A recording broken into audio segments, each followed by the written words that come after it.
everyone. I'm Romina Safohan, a research fellow at SPRI Global.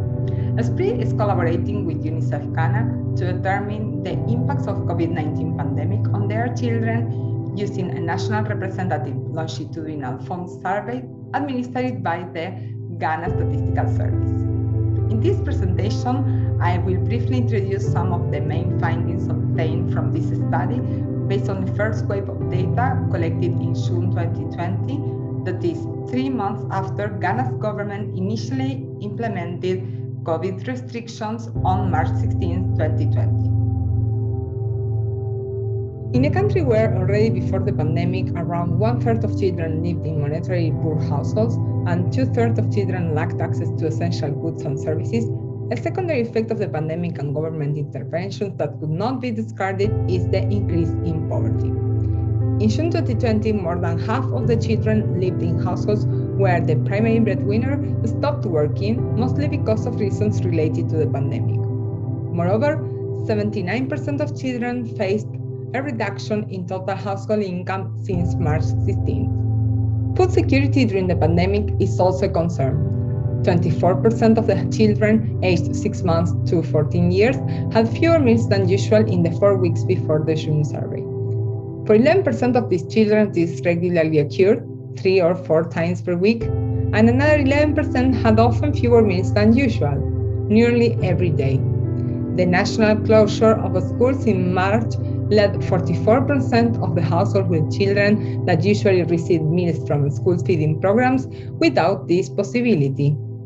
There was limited use of healthcare services among families with children, especially for children 5 to 14 years old, and more than 35% of the households with children sick in the week preceding the survey sought medical treatment from pharmacies and chemical or drugstores. Another dimension of health affected during the pandemic was vaccination coverage. More than 14% of households reported their youngest child 2 years or younger was due and did not obtain a scheduled vaccine since March 16, mostly because they were afraid of coronavirus infection, but also because the vaccines were not available. In June, nearly half of the children born since March 16, 2020 had no birth certificate nor registration with civil authorities. Child labor increased among children 5 to 17 years old, especially children's engagement in household chores. Also, 21% of children were increasingly exposed to physical punishment in their households.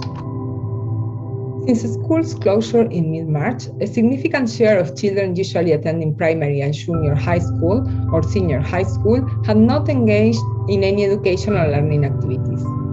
Of those engaged in these activities, almost half of the households with children attending primary and junior high school and half of those attending senior high school reported that these activities took place 5 or more times in the week before the survey. However, children face many learning difficulties studying at home. Among the multiple issues stood out the lack of access to basic tools like computers or phones and learning materials. These were some of the main findings of the study. As exposed, COVID-19 pandemic had multiple negative impacts on children in Ghana in the short term, affecting their health, food security, protection, and learning, among other dimensions. These are relevant lessons that require policymakers' attention for a child-responsive policy framework to deal with the negative impacts of the pandemic.